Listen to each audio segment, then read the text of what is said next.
لیکن یہ کہ اس وقت جو عالم عرب پر صورتحال پیدا ہو گئی اس میں ہمیں کیا کرنا چاہیے، پاکستان کے جو حالات ہیں ان میں کیا مشورے ہیں، اب میں ان چیزوں کے بارے میں آپ سے چند باتیں عرض کروں گا۔ پہلی بات تو یہ ہے کہ مشرق وسطیٰ کے مسئلے میں اس کے پس منظر کو سمجھ لینا چاہیے۔ ہمارے بہت سے احباب جو ہیں وہ فوری طور پر وقتی صورتوں کو، جیسے کہ حالات و واقعات ہوتے ہیں، صرف انہی کے اعتبار سے رائے قائم کرتے ہیں، چیزوں کا پس منظر جو ہے نگاہوں کے سامنے رہنا چاہیے۔ اس صدی کا ایک مختصر سا نقشہ ذہن میں رکھیے۔ یہ 20ویں صدی کے آغاز کے وقت، جسے ہم پورا کہتے ہیں مڈل ایسٹ، بلکہ صرف مڈل ایسٹ نہیں، پورا شمالی افریقہ سلطنت عثمانیہ کا حصہ تھا، خلافت عثمانیہ۔ لیبیا، الجزائر، مصر، پورا حجاز، یمن، پورا عراق، شام، اور یہ شام ہی کے حصے ہیں در حقیقت، اردن اور لبنان، یہ سب یہ شام عرب، عراق عرب، یہ پورا علاقہ خلافت عثمانیہ یہ اس کا حصہ تھا۔ پہلی جنگ عظیم میں انگریزوں نے عربوں کو بغاوت پر آمادہ کیا، غداری پر آمادہ کیا، انہوں نے خلافت عثمانیہ کے خلاف بغاوت کی، بیج بوئے ان کے دلوں کے اندر نفرت کے، ابھارا انہیں کہ تم ترکوں کے غلام کیوں ہو، تمہیں خود حاکم ہونا چاہیے، تم کھڑے ہو جاؤ، ہم مدد کریں گے، تم بغاوت کرو، تم ان ترکوں کے خلاف ہماری مدد کرو، ہم تمہیں آزاد کر دیں گے، تم اپنے پاؤں پر خود کھڑے ہو جانا۔ یہ بہت ہی ہمارے لیے دردناک المیہ ہے اس پہلی جنگ عظیم کا۔ کرنل لارنس جیسا شخص، برطانوی استعمار، اور اس کے نتیجے میں عربوں نے بغاوت کی۔ اور اس قدر دردناک بات آپ کو بتا رہا ہوں، میں پہلی مرتبہ جب سن 62 میں حج کے لیے گیا مدینہ منورہ میں، ابھی وہ ریل کے انجن کھڑے ہوئے تھے۔ یہ ترکی کے زمانے میں، سلطنت عثمانیہ کے زمانے میں بغداد سے مدینے تک ریلوے لائن تھی۔ یہ پورا ایک عالم سلطنت عثمانیہ، صرف سلطنت نہیں، خلافت عثمانیہ، پوری ٹرینیں جو ہے ترکوں کی اڑائی گئی، ہزاروں ترکوں کو شہید کیا گیا، یہاں تک کہ صحن حرم میں شہید کیے گئے سینکڑوں ترک۔ یہ جرم تھوڑے نہیں ہے، معمولی نہیں۔ آج جس کی سزا مل رہی ہے، معلوم ہونا چاہیے کہ وہ جرائم کون کون سے تھے۔ اب بھی جو لوگ گئے ہیں انہوں نے دیکھا ہوگا، ترکی کا قلعہ موجود ہے اوپر پہاڑی کے اوپر، حرم کا جو سب سے بڑا دروازہ ہے باب ملک عبدالعزیز، اس کے سامنے ایک لائبریری ہوتی تھی، اب تو غالباً وہ بھی گرا دی گئی ہے، اس کے پیچھے پہاڑی پر ترکوں کا قلعہ ہے پرانا، اس پر توپیں موجود تھیں۔ جب بغاوت ہوئی ہے، جو حرم میں آئے ہوئے تھے ترک فوجی، ظاہر بات ہے نہتے، وہ تو نماز پڑھنے آئے ہوئے تھے، ان کو وہاں ذبح کیا گیا ہے، اور ترکوں نے اپنی توپیں استعمال نہیں کی کہ کہیں بیت اللہ کو کوئی اذن نہ پہنچ جائے۔ بہرحال یہ غداری ہوئی ہے پہلی جنگ عظیم کے دوران، اور نہ صرف ترکوں پہ، عربوں نے کی ہے۔ جیسا کہ میں نے کہا تھا، دو ہیں سب سے بڑے مجرم روئے ارضی کے اوپر امت مسلمہ کے طبقات۔ ہمارا پنجابی سپاہی بھی جا کر انگریزوں کی مدد کر کے ایلن بی کو قبضہ جو لے کر دیا بغداد کا، اس میں ہمارے مسلمان پنجابی سپاہی بھی شامل تھے۔ یہ خون چکاں باب ہے ہماری تاریخ کا اس صدی کا۔ لیکن اس کے بعد سلطنت عثمانیہ کے ٹکڑے ہو گئے، چیتھڑے ہو گئے۔ ایک انگریز نے لکھا ہے یہ جملہ، زہر میں بجھا ہوا جملہ، کہ تاریخ میں یہ بات ثبت ہو جائے گی کہ ایک انگریز نے اس سلطنت کے ٹکڑے کر دیے کہ جو عمر فاروق نے قائم کی تھی رضی اللہ تعالی عنہ۔ یہ پورا عالم، یہ تمام علاقہ کس نے فتح کیا تھا؟ یہ بات ہاتھ بدل گئے تھے، پھر ترک آ گئے، خلافت عثمانیوں کے پاس چلی گئی، لیکن یہ سلطنت تو حضرت عمر رضی اللہ تعالیٰ عنہ کے زمانے سے چلی آ رہی تھی۔ اس کو ایک انگریز کرنل نے، اور اس نے بغاوت میں آمادہ کر کے عربوں کو اور ترکوں کے پیٹھ میں چھرا ڈھپوا کر ان کے ذریعے سے اور ٹکڑے کر دیے۔ لیکن جب جنگ ختم ہوئی، اب انہوں نے کہا کہ اب ہمیں آزادی دیجیے، تو اب انہیں معلوم ہوا کہ غداروں کو دنیا میں کیا ملتا ہے، ٹکڑے کر دیے گئے۔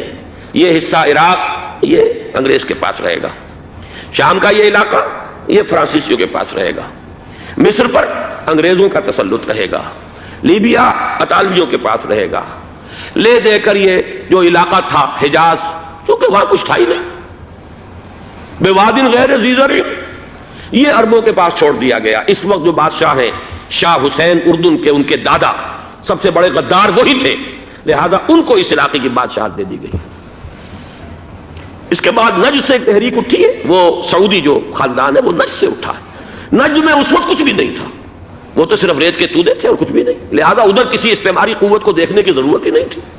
وہ تو بعد میں تیل برآمد ہوا اور اس کی حیثیت ہو گئی، اور یہ امارات کا علاقہ جو ہے اس کی دنیا میں اب گویا کہ یوں سمجھیے کہ جو سب سے زیادہ اہم علاقے ہو سکتے ہیں روئے ارضی کے نقشے پر، ان میں سے ایک وہ ہو گیا، لیکن یہ اس وقت کی بات میں کر رہا ہوں، کوئی حیثیت نہیں تھی، لہذا اس کو چھوڑ دیا گیا۔ یہ ہے تاریخی پس منظر، یہ لکیریں جو کھینچی گئی ہیں، یہ ایک ملت اسلامیہ کو جو قومیتوں میں تقسیم کیا گیا، پھر نعرے لگوائے گئے المصر للمصریین الشام للشامیین، اب شامی ایک علیحدہ قوم ہو چکے ہیں، مصری ایک علیحدہ قوم ہو چکے ہیں، عراقی ایک علیحدہ قوم ہو چکے ہیں۔ یہ ساری تقسیمیں استعمار کی پیدا کرنا ہے، اس کا کوئی تعلق اسلام کے ساتھ نہیں۔ اب ضرورت تو اس بات کی تھی کہ استعمار کے پنجے جب یہاں سے کچھ ہٹے، دوسری جنگ عظیم کے بعد ایک دور آیا، امریکہ ابھرا ہے دنیا کی عالمی سطح پر سیاست میں، اس کے ہاں کچھ آزادی کے تصورات تھے، اس نے بھی سپورٹ کیا۔ برطانیہ کمزور ہو چکا تھا، وہ اتنے بڑے علاقے کو ہولڈ نہیں کر سکتا تھا۔ ہندوستان بھی آزاد ہوا، پھر یہ کہ اور دوسرے علاقوں سے بھی اس کو پسپائی اختیار کرنی پڑی۔ استعمار کے پنجے جس طرح بھی ہوئے، ان کے سینوں سے، عربوں کے سینوں سے جو ہے گویا کہ وہ ہٹے، لیکن امریکہ نے ایک اپنی بہت بڑی حکمت عملی جو اختیار کی، عالم عرب کے سینے میں اسرائیل کا خنجر پیوست کر دیا، تاکہ یہ کبھی آزاد نہ ہو جائیں، ہمارے انگوٹھے تلے رہے، ہماری پالیسی گورن کرے۔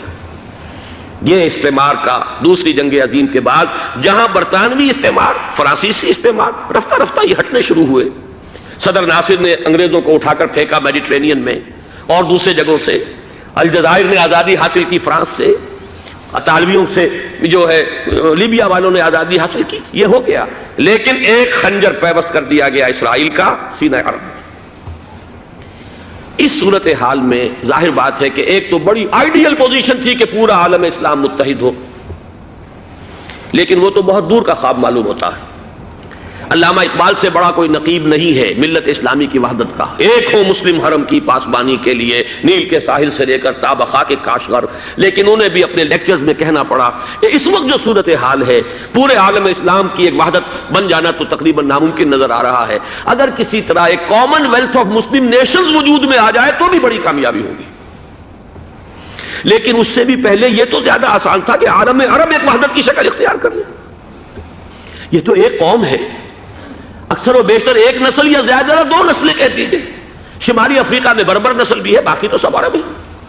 یہ پورا عالم ایک نسل، ایک زبان، پورے اتنے رقبے کے اوپر بولے جانے والی ایک زبان، یہ تو ایک ہو جائے۔ افسوس یہ ہے کہ اس کا ایک ہو جانا، ایک شخصیت ابھری تھی جو مذہبی مزاج کی شخصیت تھی، جو دینی مزاج کی حامل شخصیت تھی، اگر اس کی قیادت میں عالم عرب متحد ہو جاتا تو واقعتاً ایک بہت بڑا جو ہے مرحلہ وہ طے ہو جاتا پوری عالمی ملت اسلامیہ کی ایک وحدت اختیار کرنے کا۔ وہ شخصیت تھی شاہ فیصل شہید کی، اور اس لفظ کے ساتھ ہی آپ کے ذہن میں آ گیا ہوگا کیوں انہیں شہید کر دیا گیا، کس نے کیا کرایا، کہاں سے تعلیم حاصل کر کے آیا تھا وہ جس نے شہید کیا شاہ فیصل شہید کو، اس کی گردن پر کون سوار تھی، وہ یہودی لڑکی کے جس کے فوٹو بھی شائع ہوئے، ایک گردن پر اٹھائے کھڑا ہوا شہزادہ اپنی ایک یہودی دوست کو، لڑکی کو، اور وہی ہے کہ جس نے جا کر پستول سے شہید کیا ہے۔ جہاں میں اچھی طرح جان لیجئے، جیسے بارہا میں نے عرض کیا ہے کہ حضرت عمر کو شہید کرنے والا کہنے کو ابو لولو فیروز تھا، لیکن اس کے پیچھے پورا ایرانی نسل پرستی کا جو پورا پس منظر ہے، اسے تو ہر شخص جس کی ذرا بھی نگاہ جو ہے جو صرف منظر کو نہ دیکھ رہی ہو، پس منظر کو بھی دیکھنے والی ہو، وہ تو جان دے گی کہ ابو لولو فیروز ایک فرد کا نام نہیں تھا، وہ ایران کا انتقام تھا عالم عرب سے۔ بالکل اسی طریقے سے یہ امریکی استعمار کا ہتھ کنڈا تھا، اسے محسوس ہوا۔ شاہ فیصل مذہبی مزاج کا شخص یہ ابھر رہا ہے، اور یہ شاہ فیصل کی حکمت عملی کا ذرا آپ اندازہ کیجئے۔ لاہور میں سمٹ کانفرنس ہوئی، اس میں وہ آئے، سب سے ٹاورنگ پرسنالٹی پورے اس وقت عالم اسلام کے اندر شاہ فیصل کی تھی، اور وہ گویا کہ ایک بہت ہی جس کو کہا جائے کہ ایک بہت ایلڈرلی، ایک بزرگانہ ایک شخصیت جو ہے، اور انہوں نے اپنے دولت کے دروازے، عرب میں وہ مشہور تھے کہ نہایت خسیس اور بخیل انسان ہے، اس لیے کہ وہاں وہ خرچ کرتے تھے حساب کتاب کے ساتھ، لیکن ان کے خزانے کھلے ہوئے تھے عالم اسلام کے لیے، ادھر بھی مدد ہے، ادھر بھی مدد ہے، ادھر بھی کام ہو رہا ہے، ادھر بھی کام ہو رہا ہے۔ پھر انہوں نے تیل کا ہتھیار استعمال کر کے ایک دفعہ امریکہ کو دن میں تارے دکھا دیے تھے، لہذا ان کا ہٹایا جانا سین سے یہ امریکی استعمار کے لیے لازم تھا۔ اب لے دے کر رہ گئے کون؟ سیکولر مزاج کے لوگ۔ پہلی اٹمپٹ جمال عبد الناصر نے کی، ناکام ہو گیا۔ قذافی صاحب نے کوشش کی کہ وہ ان کی جانشینی حاصل کر لے، ناکام ہو گیا۔ اب ایک تیسری شخصیت صدام حسین کی، ملحد ہے، اسلام سے کوئی سروکار نہیں، باس کا فلسفہ، سیکولرزم پلس عرب نیشنلزم، یہ اصول ہے۔ لیکن یہ ہے کہ یہ شخصیت ابو بکر ایسی آئی ہے کہ اس سے اس وقت یہ جان لیجئے، میں امریکہ میں بھی عربوں سے مل کر آیا ہوں، سعودی عرب میں بھی اب میں وہ دیکھ آیا ہوں، نوجوان نسل جو ہے عربوں کی، پورا جو دوسرے عرب ممالک ہیں جہاں پر کہ مذہب کا اتنا چرچا ہی نہیں ہے، پورا فلسطینی عرب، جارڈن کے عرب، شامی عرب عوام، وہ سب کے سب صدام کے پیچھے ہیں اس وقت، اس لیے کہ انہیں نظر آ رہا ہے کہ ایک شخص پھر ایسا پیدا ہو کر سامنے آ گیا ہے جو شاید عالم عرب کو پھر یونائٹ کر دے۔ اور یہ ہے اصل وہ شے کہ جو امریکہ کے لیے کسی صورت میں قابل قبول نہیں۔ دولت کے یہ ذخائر، خلیج کی یہ دولت، سیال سونا اور اس کے ذخیرے، اور یہ کسی طریقے سے یہ امریکہ کے زیر اثر نہ رہے، یہ ہے وہ شے جو اسے برداشت نہیں ہے۔ وہ کوئی اربوں کی محبت میں نہیں آیا 2.5 لاکھ فوج لے کر، وہ کوئی شاہی عرب جو خاندان ہے سعودی، اس سے اس کی کوئی دلچسپی نہیں ہے، کوئی پتہ نہیں کہ وہ خود ان کو ہٹا دے اور وہاں پر کوئی جمہوری ڈھانچہ جو ہے وہاں پہ کھڑا کروا دے خود امریکہ۔ اس لیے کہ سعودی عرب میں دیکھ آیا ہوں حالات، اگرچہ ظاہر بات ہے کہ زیادہ گہرائی میں تو وہاں جانے کا موقع ہی نہیں ہوتا، بہت ہی مستبد حکومت ہے، لیکن صاف نظر آ رہا ہے کہ اس وقت دونوں طبقے نوجوانوں کے جو ہے وہ شاہی خاندان کے شدید خلاف ہو چکے ہیں۔ جو وہاں پر جدید مثقف طبقہ ہے، جدید تعلیم یافتہ، جو باہر پڑھ کر آیا ہے امریکہ میں اور کہیں اور وہ کثیر تعداد میں، اب وہ صاف سوال کر رہے ہیں کہ یہ billions and billions of dollars کے جو ہمارا خرچہ آتا تھا، ہمارے ہتھیاروں کے آرڈر جاتے تھے، وہ کہاں گئے؟ کل 65,000 فوج، اور عرب کے پاس، سعودی عرب کے پاس اتنے ٹینک بھی نہیں ہیں جتنے کہ یمن جیسے غریب ملک کے پاس ہے، تو ہمارا روپیہ یہ گیا کہاں؟ یہ ایک سوال ہے جو ہر شخص کے ذہن کے سامنے ہے۔ اب ہمیں اپنے معاملات کو خود سنبھالنا ہوگا۔ اسی طریقے سے جو مذہبی طبقہ ہے، اور وہاں ہے بڑی تعداد میں مذہبی طبقہ نوجوان جن میں بڑا جذبہ ہے، اور ان کا وہ جوش جہاد انہیں جہاد افغانستان تک لے کر آیا ہے۔ سینکڑوں عرب نوجوان یہاں جو ہے شہید ہوئے، اپنے ملک میں تو انہیں بولنے کی بھی کوئی امکان نہیں ہے، لیکن یہاں وہ جذبہ جو اندر اندر پروان چڑھ رہا ہے، وہ جذبہ انہیں لایا ہے، اور افغانستان کی سنگلاخ وادیوں کے اندر انہوں نے جام شہادت نوش کیا ہے۔ وہ طبقہ بھی شدید مخالف ہو چکا ہے کہ انہوں نے امریکیوں کو بلا کر، ان میں یہودی بھی ہیں، عیسائی تو ہے ہی ہے، یہودی ہیں، یہودی عورتیں ہیں، جو کچھ اب وہاں بے حیائی اور بے پردگی کے مناظر نظر آ رہے ہیں۔ یہ سرزمین عرب، میں نے امریکہ میں تقریر سنی ہے، اسنا کے جو فائنل ان کا ایک سیشن تھا، اسلامک سوسائٹی آف نارتھ امریکہ، جس میں میں مدعو کیا گیا تھا، اسی لیے میں نے یہ سفر کیا تھا۔ ایک نوجوان نے جو تقریر وہاں پر کی ہے، واقعہ یہ ہے کہ میں حیران رہ گیا اس کی جرأت کا۔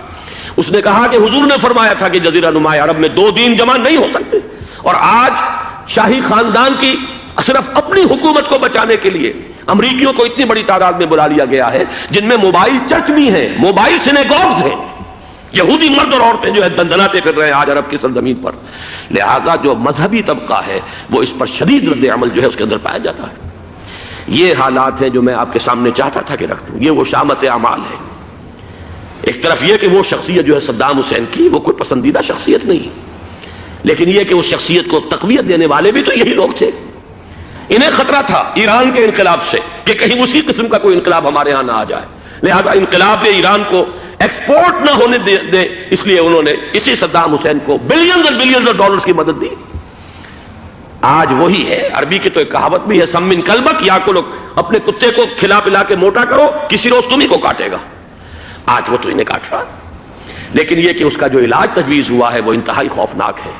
2.5 لاکھ امریکی، وہ استعمار کے پنجے جو بمشکل عالم عرب کے سینے سے جو گڑے ہوئے تھے اس استعمار نے، مشکل ہٹے تھے کہ ایک دم اب وہاں پر خبریں آ رہی ہیں، فرانسیسی بھی آ رہے ہیں، برطانوی بھی آ رہے ہیں، کہاں کہاں سے فوجیں آ رہی ہیں، اور وہاں پر 2.5 لاکھ تو صرف امریکن آرمی کا، اس میں تقریباً 1.5 لاکھ تو پہنچ چکی، اور جو بھی ہوگا وہاں پر جیسا کہ میں نے عرض کیا ہے اس قدر خوفناک سین ہے۔ میں نے بہت سے حضرات واقف ہوں گے، کئی مرتبہ میں نے حوالہ دیا ہے مولانا سید حامد میاں رحمہ اللہ کا۔ انہوں نے ایک دفعہ مجھے بتایا تھا کہ احادیث میں جو قرب قیامت کے حالات و واقعات کی پیشن گوئیاں ہیں، ان میں یہ ہے کہ وہ جو آخری جنگ ہونی ہے جو کہ دجال کے خلاف ہوگی مسلمانوں کی، اور جس میں کہ حضرت مسیح علیہ السلام کا نزول ہوگا جس کے سلسلے میں، اس سے پہلے ایک جنگ ہوگی بہت خوفناک، بہت خوفناک۔ اور عجیب الفاظ ان کے یہ تھے کہ اس میں ایک طرف مسلمان اور عیسائی اور یہودی تینوں ہوں گے۔ یہ بات سمجھ میں نہیں آتی تھی کہ مسلمان اور یہودی ایک جگہ کیسے جمع ہو سکتے ہیں۔ آج وہ نقشہ نظر آ گیا ہے۔ آج اسرائیل، امریکہ، سعودی عرب اب یہ ایک ہیں، بلکہ چلتے آئیے مصر، اسرائیل، سعودی عرب اور جو بھی ان کے حواری ہیں وہ سب ایک صف میں کھڑے ہیں، اور ان کے اوپر سیادت کس کی ہے؟ امریکہ کی۔ وہ نقشہ آ گیا ہے۔ اور اس جنگ کے سلسلے میں مولانا حامد میاں رحمہ اللہ نے مجھے بتایا تھا کہ حدیث میں الفاظ آئے ہیں، اتنے لوگ ہلاک ہوں گے، اتنے لوگ ہلاک ہوں گے، اتنے لوگ ہلاک ہوں گے کہ ایک پرندہ سینکڑوں میل تک اڑتا ہوا چلا جائے گا اور اسے سوائے لاشوں کے اور کچھ نظر نہیں آئے۔ یہ نقشہ خاکم بدہن تلا ہوا ہے، کھڑا ہوا ہے۔ جو بھی ہوگا کیمیاوی جنگ، کیمیاوی کیمیکل وارفیئر اور پھر ایٹمک وارفیئر، جس کی کھلی دھمکیاں دی جا چکی ہیں۔ کبھی کوریا کے بارے میں اندیشہ تھا کہ یہ درندے خدا کی دھرتی کو، کوریا کی غریب بستی کو ناگاساکی بنا کے چھوڑیں گے، ہیروشیما بنا کے چھوڑیں گے۔ آج وہ صورتحال جو ہے عالم عرب پر، heart of the Arab land, اس پر یہ صورتحال بالکل تلی کھڑی ہے۔ اس میں ہمیں کیا کرنا چاہیے؟ میں نے یہ چاہا کہ پورا پس منظر آپ کے سامنے ہو، صرف وقتی سا کوئی ایک نعرہ، وقتی سی کوئی ایک خبر، اس کے حوالے سے ایک جذبات کا معاملہ، پورا ایک پس منظر سامنے رکھیے۔ اب وہ آپ کو شاید میری باتیں جو ہیں وہ سمجھ میں آ جائیں۔ نمبر ایک، ہمیں کسی صورت اس جنگ میں امریکہ کے گھڑے کی مچھلی نہیں بننا چاہیے۔ امریکہ اسلام کے تحفظ کے لیے نہیں آیا، امریکہ حرمین کی حفاظت کے لیے نہیں آیا، امریکہ اپنے مفادات، عالمی مفادات کے تحفظ کے لیے آیا، اور زیادہ سے زیادہ آپ کہہ سکتے ہیں کہ وہ سعودی شاہی خاندان کی حفاظت کے لیے آیا۔ اور بڑا عمدہ مضمون چھپا تھا پچھلے، بلکہ ابھی تک تو وہ تازہ ہی ہے جب تک نیا نہیں آتا، ندا میں، جس کا عنوان تھا اربوں کا چھرا اور اربوں کا گدا۔ سارے پیسے بھی انہیں سے لے رہے ہیں۔ $12 بلین کا ایک چیک لے کر گیا جیمز بیکر۔ اندازہ تو کیجیے دنیا کہاں سے کہاں پہنچ گئی۔ میں حیرت ہوں کہ دنیا کیا سے کیا ہو جائے گی۔ 2 ماہ قبل اس کا تصور نہیں ہو سکتا تھا۔ اتنی بڑی قوت امریکہ کی، تباہ کن قوت، اور جمع ہو جائے گی عرب کے اندر۔ لیکن یہ کہ وہ کاسٹ بھی اربوں ہی کی ہوگی، انہی کا چھرا، انہی کا گلا۔ ہمیں کرنا یہ چاہیے، اللہ تعالی ہماری حکومت کو، ہمارے سیاستدانوں کو، ہمارے ذمہ دار لوگوں کو ہدایت دے، وہ امریکہ کے گھڑے کی مچھلی نہ بنے۔ اس کے تحفظ کے لیے یا شاہی خاندان کی حفاظت کے لیے بہت کچھ انہوں نے عیش کر لیے، کافی عیش کر لیے۔ باقی یہ کہ اب جو کچھ ہونا ہے وہ ہونا ہے۔ حرمین شریفین کو تو خود عرب کے لوگ کہتے ہیں کہ کوئی خطرہ نہیں ہے۔ سارا جھگڑا تو وہ تیل کی دولت کا ہے۔ وہ تیل کی دولت جو ہے وہ شمال مشرقی کونے کے اندر ہے۔ بلکہ یہ کہ جو رد عمل پیدا ہوا عالم اسلام میں اور سعودی عرب میں، خود اس کے مذہبی نوجوانوں میں امریکی فوجوں کی آمد کے خلاف اس کا جواب دیا گیا رابطہ عالم اسلامی کی طرف سے کہ یہ جو بھی جنگ کا محاذ ہے، جو فوجیں ہیں، یہ حرمین سے تو 1500 کلومیٹر دور ہیں، تو حرمین کو تو کوئی خطرہ نہیں ہے۔ خطرہ ہے امریکہ کے عالمی مفادات کو۔ آج آپ کو معلوم ہے دنیا 2 طبقوں میں بٹی ہوئی ہے، دی رچ اینڈ دی پور۔ یہ جو اقوام ہیں، جو 6-7 قومیں شمار ہوتی ہیں دنیا کی دولت مند قومیں، ان کے لیے خطرہ ہے کہ یہ اگر ہم ان کا جو سب سے بڑا ذریعہ ہے اس کا صنعت کا، یہ تیل، اگر اس کو کچھ ہو گیا تو ان کی سب کی اکانومی جو ہے وہ ایک دم دھڑام سے زمین پر آ جائے گی، وہ بھی برابر ہو کر آ جائیں گے دنیا کے دوسرے ملکوں کے۔ یہ اس کی حفاظت کے لیے آئے ہیں۔ ہمارے نوجوان کو آج میں سوچتا ہوں کاش کہ ہمیں معلوم ہو، ہمیں وہ تاریخ دہرانی نہیں چاہیے کہ ہم نے پہلی جنگ عظیم میں انگریزوں کے استعمار کے پنجے گڑوانے کے لیے اپنی جانیں دیں۔ پنجاب کا نوجوان، پنجاب کا مسلمان سپاہی بھی جا کر LNB کو قبضہ دلوانے کے اندر اور بغداد پر قبضہ کرانے میں اس کے تعاون کیا، اس کی مدد کی۔ کیا آج بھی وہی تاریخ اپنے آپ کو دہرائے گی؟ آج ہمارا فوجی جائے گا وہاں پر امریکہ کے تحفظ کے لیے، اس کے مفادات کے تحفظ کے لیے۔ پہلی بات یہ کہ یہ ہرگز نہیں ہونا چاہیے۔ ہونا کیا چاہیے؟ پہلی کوشش یہ ہو کہ یہ بین الاسلامی معاملہ بنے، مسلمان امت آئے، امریکی فوجیں جائیں، فرانسیسی جائیں، برطانوی جائیں۔ ہاں اس صورت میں کہتا ہوں پاکستان کا ایک ایک بچہ وہاں جائے اور اپنی جان قربان کر دے، اس لیے کہ یہ قرآن کا حکم ہے۔ وَإِن طَائِفَتَانِ مِنَ الْمُؤْمِنِينَ اقْتَتَلُوا فَأَصْلِحُوا بَيْنَهُمَا فَإِن بَغَتْ إِحْدَاهُمَا عَلَى الْأُخْرَى فَقَاتِلُوا الَّتِي تَبْغِي حَتَّى تَفِيءَ إِلَى أَمْرِ اللَّهِ فَإِن فَاءَتْ فَأَصْلِحُوا بَيْنَهُمَا بِالْعَدْلِ وَأَقْسِطُوا إِنَّ اللَّهَ يُحِبُّ الْمُقْسِطِينَ۔ امت مسلمہ کو حکم دیا گیا ہے اگر مسلمانوں کے 2 گروہ لڑ پڑے تو تم صلح کراؤ، اور اگر ایک فریق زیادتی پر تلا رہے، اڑا رہے، تو اب سب مل کر اس سے جنگ کرو یہاں تک کہ اسے اللہ کے حکم کے آگے جھکا دو۔ پھر اگر وہ اللہ کا حکم مان لے، صلح پر آ جائے، تو پھر عدل و قسط کے ساتھ ان کے درمیان صلح کرا دو۔ یہ ہمیں حکم ہے، مسلمانوں کو حکم ہے۔ لیکن یہ کہ یہ امریکی آ رہے ہیں اور امریکی استعمار اور امریکی مفادات، اور اس کے لیے جو ہے پاکستان کا مسلمان سپاہی بھی جائے، میرے نزدیک کی کسی صورت میں صحیح نہیں۔ مطالبہ بھی ہو رہا ہے، آج ہی غالباً ایک انٹرویو آیا ہے، شاہ حسین کے بھائی جو ہیں حسن بن طلال، انہوں نے بھی یہی کہا ہے کہ اس کو مسلمانوں کو آپس میں اس معاملے کو طے کرنا چاہیے، اس قضیے کو، امریکی فوجوں کو یہاں سے فوراً واپس جانا چاہیے۔ اور یہی بات میں یقیناً تائید کروں گا، تحسین کروں گا، یہی موقف ایران کا ہے۔ ایران عراق کے خلاف جو UN کے سینکشنز ہیں، کہتا ہے ہم اس کی پابندی کریں گے، لیکن امریکہ کو یہاں سے نکلنا چاہیے۔ یہ مسلمانوں کا اپنا معاملہ ہے، وہ آپس میں طے کریں۔ پاکستان کو بھی یہی موقف اختیار کرنا چاہیے پوری قوت کے ساتھ۔ اس میں کوئی بھی اگر کمزوری ہو رہی ہے تو در حقیقت یہ گویا کہ ہم امریکی استعمار کے ہاتھ میں اس کا آلہ کار بن کر، کھلونا بن کر استعمال ہو رہے ہیں، جو کہ ہمیں کسی صورت میں نہیں کرنا چاہیے۔ اگر یہ بھی ناکافی ہو تو دوسرا ایک اور مسئلے کا حل موجود ہے، اس سے براڈر سطح پر، کہ غیر جانبدار ممالک اگر کوئی ہے، ان کو بھی اس قضیے کے اندر شامل کیا جائے۔ ایک تحریک تھی کسی زمانے میں، کافی بڑی تھی، لیکن یہ کہ وہ بھی اگر اس کے اندر شامل ہو جائیں۔ لیکن امریکہ، رشیا، یہ تو ظاہر بات ہے سپر پاورز ہیں، ان کے مفادات ہیں، عالمی اور گلوبل مفادات ہیں، لہذا اول تو یہ ہونا چاہیے کہ بین الاسلامی معاملہ بنا کر، اس صورت میں جیسا کہ میں نے عرض کیا، ہماری پوری فوج بھی جائے اللہ پر توکل کر کے۔ پاکستان کا محافظ اللہ ہوگا، اگر اللہ کے ایک حکم کے اوپر عمل کرتے ہوئے مسلمان یہاں سے جائیں اور جا کر وہاں پر جو ہے اپنی جانیں دینے کو تیار ہو جائیں۔ لیکن اگر یہ اس میں بھی کافی نہ ہو تو جو بھی غیر جانبدار ممالک ہیں ان کو بھی اس معاملے کے اندر شریک کیا جا سکتا ہے۔ بدرجۂ آخر اگر پاکستانی فوج جائے، وہ صرف حرمین شریفین کے گرد و نواح میں ان کو ڈپلوائے کیا جانا چاہیے۔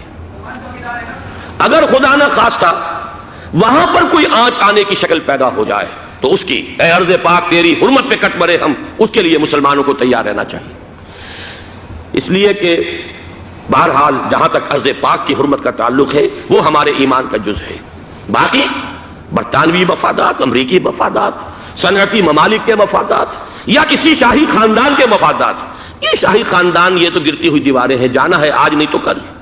لیکن یہ کہ اصل معاملہ ہے امت کا، اصل معاملہ ہے امت مسلمہ کا، اصل معاملہ ہے حرمین شریفین کا، لہذا ان دونوں چیزوں کو لازماً گڈمڈ نہ کریں۔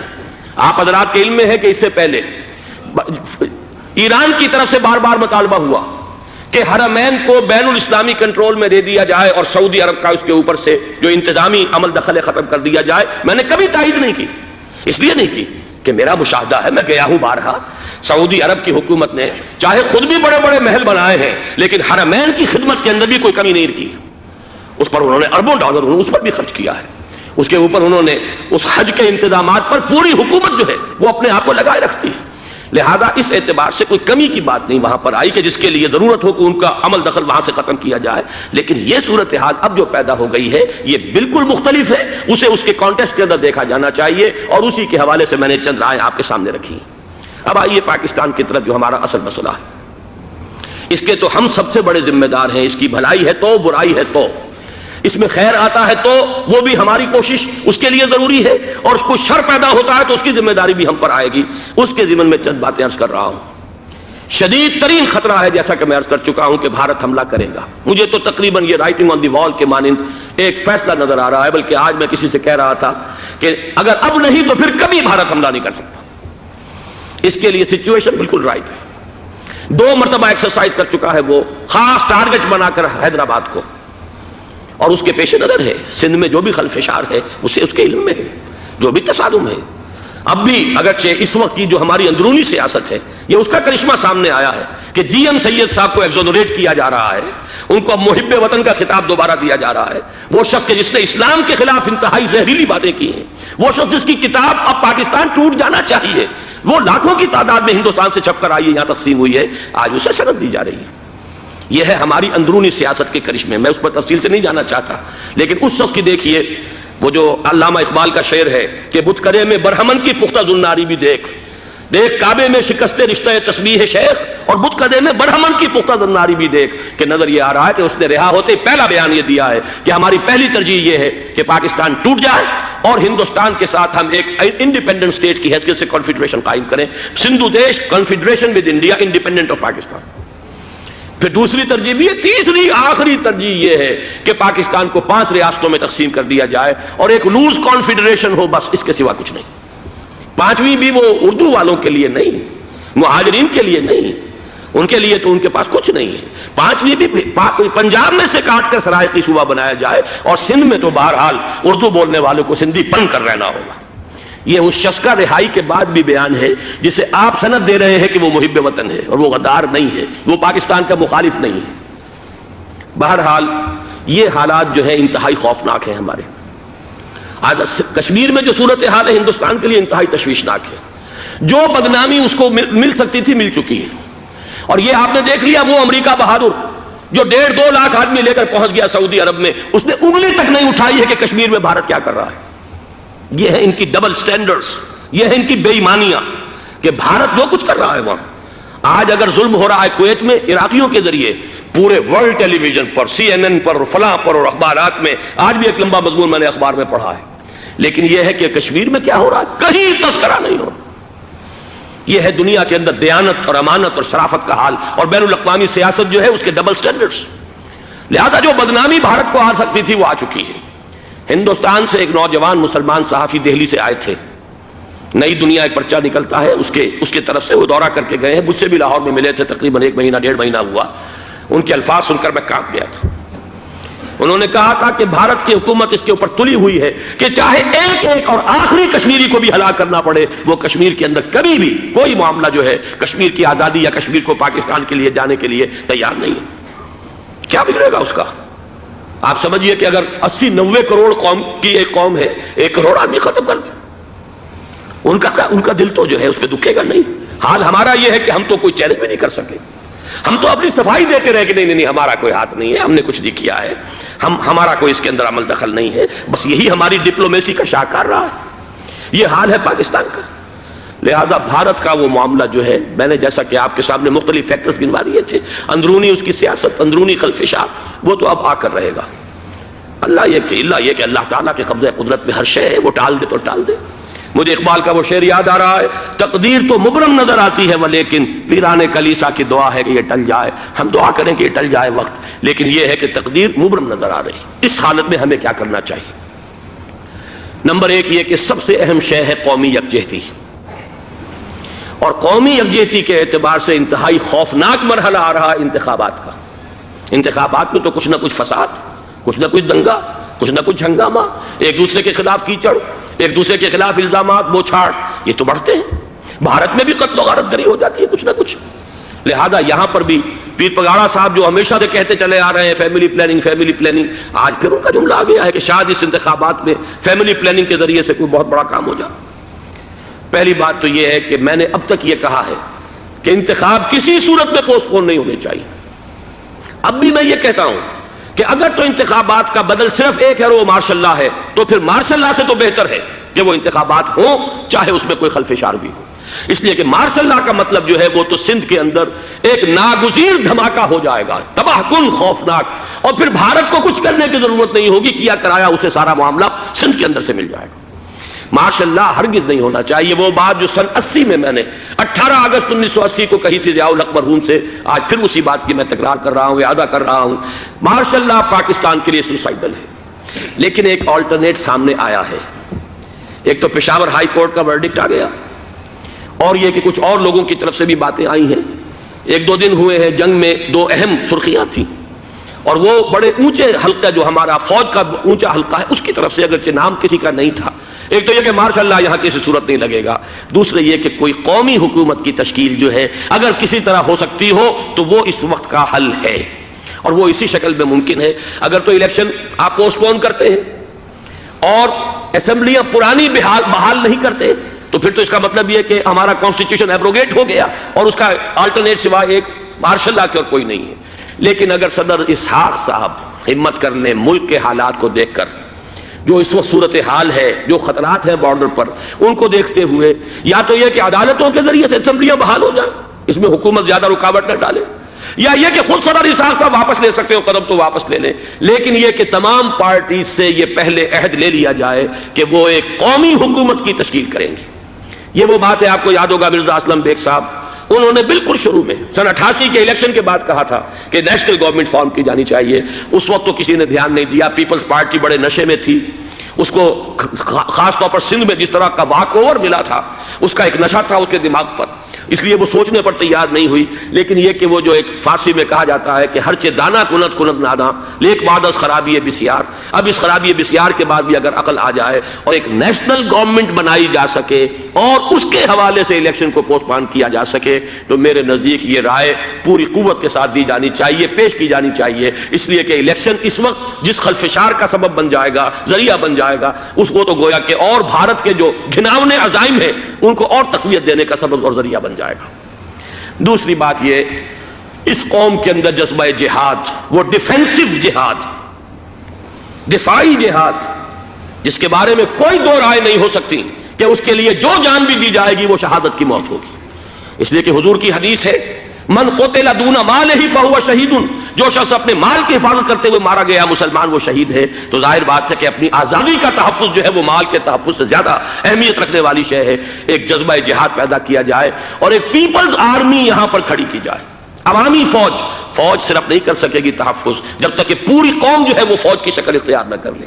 لیکن ظاہر بات ہے کہ اس کا بھی امکان اسی صورت میں ہوگا جبکہ کوئی ایسی حکومت وجود میں آ گئی ہو کہ جس میں وہ اپوزیشن اور گورنمنٹ کا جھگڑا جو ہے وہ اوپر نہ چل رہا ہو، وہ آپس کی محض آرائی نہ ہو، تبھی کوئی پیپلز آرمی جو ہے اس کا تصور جو ہے سامنے آ سکتا ہے۔ اللہ تعالیٰ توفیق دے کہ ہم اس کو بھی کر سکیں۔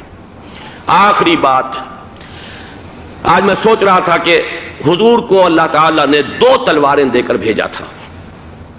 ایک تلوار قرآن، جاہدہم بہی جہادا کبیرا، اے محمد یہ ہے آپ کی تلوار، اس کے ذریعے جہاد کیجئے، قلع قمع کیجئے جاہلیت قدیمہ کا بھی، قلع قمع کیجئے جاہلیت جدیدہ کا بھی، اور یہ بے یقینی کو رفع کیجئے، ایمان پیدا کیجئے۔ یہ ہے کہ جو آج ہمارے پاس وہ جہاد بالقرآن کے حوالے سے ہے۔ اور دوسرا ہتھیار تھا دین حق، هو الذی ارسل رسولہ بالہدی ودین الحق لیظہرہ علی الدین کلہ۔ وہ نظام عدل اجتماعی، وہ جو واقعہ یہ ہے کہ اگر اس کا نمونہ دنیا کو دکھا دیا جائے تو پوری دنیا اسے قبول کرے گی، اس لیے کہ دنیا تو پیاسی ہے، دنیا مختلف نظاموں کو ٹرائی کر کے تھک چکی ہے۔ اس نے جمہوریت کا تجربہ بھی کر لیا ہے جس نے سرمایہ داروں کی آمریت کی شکل اختیار کر لی، دنیا نے کمیونزم کا تجربہ بھی کر لیا ہے، وہاں سے بھی پسپائی اختیار کر رہی ہے نوع انسانی۔ لیکن یہ کہ وہ نظام عدل اجتماعی تو ہمارے پاس تھا۔ پچھلے سال آپ کو یاد ہوگا یہاں پر دسمبر کے مہینے میں اس کے اوپر سیمینار ہوئے تھے، سیاسی نظام، معاشی نظام، معاشرتی نظام، اخلاقی نظام، وہ پورا نظام زندگی جو ہے وہ ہمارے پاس ہے جس کے لیے یہ ملک لیا گیا تھا، اسلامی انقلاب برپا کر کے، اور یہاں پر اس دین کو قائم کیا جائے۔ میں چند باتیں بھارت کے حوالے سے کہنا چاہتا ہوں۔ بھارت کے سلسلے میں ہم سے بہت بڑی بڑی کوتاہیاں ہوئی ہیں ہندو قوم کے حوالے سے۔ پہلی کوتاہی یہ ہوئی کہ ہم نے 800 یا 1000 برس تک حکومت کی، اگرچہ صوفیاء نے کچھ تبلیغ کی یہاں پر، لیکن علمی سطح پر، انٹلیکچوئل لیول پر کوئی تبلیغ کا کام نہیں کیا۔ ہندوؤں کی جو اعلیٰ ذات کے لوگ ہیں، اور ہندو ذہن ہے فلسفیانہ ذہن، اس فلسفیانہ ذہن کو ہم نے کبھی سمجھنے کی کوشش نہیں کی، اس تک ہم نے دین کی دعوت کو نہیں پہنچایا۔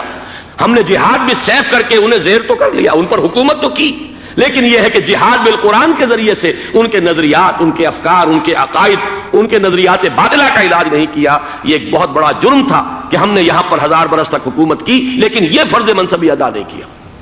اس ضمن میں آپ سے عرض کروں کہ پچھلے سال جب میں گیا تھا انڈیا، مولانا علی میاں سے مدظ اللہ العالی میری ملاقات ہوئی، میں نے انہیں ایک مشورہ دیا، وہ چونک گئے، انہوں نے مشورہ پسند بھی کیا، یہ مجھے نہیں معلوم کہ اس پر عمل کیا یا نہیں۔ میں نے ان سے عرض کیا کہ آپ ندوۃ العلماء میں سنسکرت کی تعلیم لازم کر دیں تاکہ یہاں کا عالم دین جو نکلے وہ ہندو جو مذہب کی کتابیں ہیں ٹاپ کی امہات کتب ان کو بھی سمجھ سکتا ہو۔ جب تک آپ ہندو ذہن کو نہیں سمجھیں گے اسلام اس کے سامنے پیش نہیں کر سکتے۔ لہذا ایک کام تو ہمیں یہ کرنا ہے، اور میں نے شاید آپ میں سے جو حضرات بھی میثاق پڑھتے ہیں ان کے تو علم میں یہ بات ہوگی کہ میں نے شاہ ولی اللہ دہلوی رحمۃ اللہ علیہ کا ایک قول جو ہے نقل کیا ہے، ہندوستان ہی کے ایک رسالے میں وہ ان کا قول جو ہے اس کو کوٹ کیا گیا تھا، وہاں سے میں نے نقل کیا کہ انہوں نے فرمایا کہ ایک وقت آئے گا کہ ہندو قوم کے اعلیٰ ذات کی اکثریت اسلام قبول کر لے گی، اللہ کرے کہ وہ کام ہو، وہ بھی ہوگا تو جہاد بالقرآن کے ذریعے سے ہوگا۔ دوسری دو کوتاہیاں کیا ہوئی؟ دیکھیے میں اس کی مثال دے رہا ہوں۔ ہم نے اب تک اسلام کے لیے جو نعرہ بازی کی ہے اس کا نتیجہ یہ نکلا، ہندو کو ہم نے بیدار کر دیا، چوکنا کر دیا، منظم کر دیا، اپنے خلاف کھڑا کر دیا، اور ہم نے کچھ کیا نہیں۔ اس کی ایک سادہ مثال دے رہا ہوں۔ چپ راس چپ، چپ راس چپ، خاکسار تحریک، دہل گیا تھا پورا ہندوستان۔ واقعہ یہ کہ دہل گیا تھا۔ وہ تحریک تو اس کے بعد ختم ہوئی، اب آثار قدیمہ میں کہیں رکھی ہوئی ہے، لیکن ہندو نے اس وقت سے RSS شروع کی، ہندو کو جگہ دیا۔ RSS جوابی تحریک تھی خاکسار تحریک کے مقابلے میں، اور وہ 60 برس ہو گئے مسلسل کام کر رہے ہیں۔ وہ تحریک موجود ہے اور اب وہ بہت بڑی فارمیڈیبل فورس بن چکی ہے ہندوستان کے اندر۔ اسی طرح دوسری بات عرض کر رہا ہوں، ہمارے ہاں اسلام کا نعرہ، اسلامی نظام، اسلامائزیشن، حکومت، قانون، یہ پہلے تو لگا کرتا تھا اپوزیشن کے پلیٹ فارم سے۔ 11 برس جو تھے ہمارے مرحوم ضیاء الحق صاحب کے، وہ ایوان حکومت سے یہ نعرہ لگا۔ نتیجہ یہ نکلا ہندوستان میں رام راشٹر کی تحریک کھڑی ہو گئی جوابی رد عمل کے طور پر۔ ہم نے تو کچھ کیا بھی نہیں، سوائے کچھ کاسمیٹک تبدیلیاں، کچھ اوپر کی تبدیلیاں، کچھ رنگ و روغن، کچھ عید میلاد النبی زیادہ شوق سے اور زیادہ شان سے بنانی شروع کر دی، کچھ اور ہم نے اس طرح کے جو ہے وہ تقریبات کا آغاز کر لیا۔ باقی وہ اسلام کا نظام، وہ نظام تو ہم نے قائم نہیں کیا۔ میں نے جو حضرات واقف ہیں مجھ سے، انہیں یاد ہوگا یہ کہ میں سن 80 میں پہلی مرتبہ بھارت گیا تھا، پاکستان بننے کے بعد۔ سن 47 نومبر میں نے کراس کیا تھا، from east Punjab to west Punjab, Pakistan آیا، خون اور خاک آگ کے دریا عبور کر کے۔ 33 برس کے بعد میں گیا تھا واپس ہندوستان، پہلی مرتبہ سن 80 میں۔ واپس آ کے جو میں نے تقریر کی تھی اس کے چند چیزیں یاد ہوں گی بہت سے حضرات کو۔ میں نے کہا تھا میں نے 2 چیزیں بڑی اچھی دیکھی ہندوستان میں، جس سے ہندوستان میں مسلمانوں اور اسلام کے مستقبل کے بارے میں جو بہت زیادہ اندیشے اور خطرے تھے وہ دور ہو گئے۔ ایک یہ کہ ہندوستان میں بھی کوئی ایک نیشنلزم پیدا نہیں ہو سکا، بلکہ ریجنلزم ہے، علاقائیت ہے، لوگوں کے ذہن کے اندر علاقائیت ہے۔ اگر ایک مرکزی نیشنلزم پیدا ہو جائے تو بھارت بہت بڑی طاقت بن جائے گا، پورے علاقے کے لیے بہت بڑا خطرہ بن جائے گا۔ دوسری بات میں نے یہ عرض کی تھی کہ اللہ کا شکر ہے کہ ہندو مذہب کا کوئی ریوائول وہاں نہیں ہوا۔ بائی اینڈ لارج انڈین ہندو جو ہے وہ سیکولر ذہن کا ہے، مذہب کا احیاء وہاں نہیں ہوا۔ یہ سن 19 کی بات میں کہہ رہا ہوں، اس لیے کہ مذہب کا اگر احیاء وہاں ہو جائے تو مسلمان کے لیے بڑے خطرے کی بات ہو جائے گی۔ لیکن آج میں آپ سے عرض کر رہا ہوں 1990 میں 10 برس کے بعد، یہ جو 11 برس تک ہمارے ہاں اسلام کی رٹ لگی ہے، نتیجتاً اب وہاں ملیٹنٹ ہندو ریوائولزم ایک بہت بڑی قوت بن کر آ چکا ہے۔ ہم نے کچھ کیا بھی نہیں، نعرے لگائے، اور وہاں بی جے پی اب اگلے الیکشن کے اندر وہ یقین رکھتی ہے کہ اس کی حکومت ہوگی۔ اس وقت بھی بی پی سنگھ کی حکومت جو ہے اسی کے بل پر کھڑی ہے۔ میری ملاقات ریاض میں ایک ہوئی ہے مراد آباد کے نوجوان سے، اور گفتگو کے آخر میں وہ رو پڑا کہ ہم ہندوستانی مسلمان کیا کریں، ہم تو ایک ایسی صورتحال سے دوچار ہو گئے ہیں کہ کوئی صورت ہمیں نظر نہیں آ رہی بچاؤ کی۔ 30 اکتوبر کی ڈیٹ دی ہوئی ہے وی ایچ پی نے، وشوا ہندو پریشد جو ہے وی ایچ پی، اس کے دے رکھی ہے کہ ہم نے ہر صورت کچھ بھی ہو جائے، اور ایسے ایسے طریقے ان کے ہیں۔ وہ پہلے اینٹیں انہوں نے روانہ کرنی شروع کی تھی، اس کے بعد اب یہ ہے کہ ایک ایک گاؤں سے ایک ایک آدمی آئے گا، 30 لاکھ گاؤں سے ایک ایک آدمی چل کر آئے گا، اور وہ جب پہنچیں گے تو کوئی ان کے اوپر چونکہ ایک ایک آدمی چل کر آ رہا ہوگا، کوئی دفعہ 144 حکومت کی نہیں لگ سکے گی، اور ہم جب اتنے لوگ جمع ہو جائیں گے لا محالہ ہم نے وہ مندر جو ہے تعمیر کرنا ہے اور وہ مسجد گرا دینی ہے۔ اور ادھر مسلمان جو ہے آخری طور پر طے کیے ہوئے ہیں کہ چاہے ہم سب کٹ مریں لیکن ہم یہ مسجد گرنے نہیں دیں گے۔ خدا نہ خواستہ یہ صورتحال اگر بالفعل ہو جاتی کنفنٹریشن، اس وقت تو پھر بھی جو حکومت یو پی کی ہے وہ کچھ نہ کچھ مسلمانوں کا ساتھ دے رہی ہے، لیکن یہ کہ بے بس ہوتے کوئی دیر نہیں لگے گی۔ اگر لاکھوں لوگ جمع ہو جائیں اس شہر کے اندر، ایودھیا کے اندر، تو ظاہر بات ہے ہر حکومت گھٹنے ٹیکنے پر مجبور ہو جاتی ہے۔ 50,000 اہل تشیع نے ضیاء الحق صاحب کے گھٹنے ٹکوا دیے تھے، داغ رگڑوا دی تھی، اور وہ جو آرڈیننس تھا زکوٰۃ آرڈیننس، اس میں ترمیم کروا دی تھی۔ کیا ہوگا؟ نہایت خوفناک صورتحال ہے۔ لیکن اگر ہم یہاں اسلام صرف نام نہ ہو عملاً قائم کر کے دکھا دیں، مجھے یقین ہے کہ خود ہندو اسے قبول کرے گا۔ یہ تو نعمت ہے، یہ راحت ہے، یہ نظام عدل ہے، یہ تو بہترین حل ہے ہمارے تمام مسائل کا۔ لیکن یہ کہ اگر ہم نے وہ کام نہ کیا، وہ اسلامی انقلاب کی طرف پیش قدمی نہ کی، وجاہدہم بہ جہادا کبیرہ کے ذریعے سے ایمان، اور ایمان کے ساتھ اس کا لازمی نتیجہ وہ ایک جد و جہد، انقلابی جد و جہد، اور اس کے نتیجے میں پاکستان میں اسلامی انقلاب لا کر اسلام کے نظام عدل اجتماعی کو قائم کرنا، یہ ہے دوسرا کرنے کا اصل کام، اور یہ ہے در حقیقت کہ جو ہمارے تمام مسائل کا حل ہے۔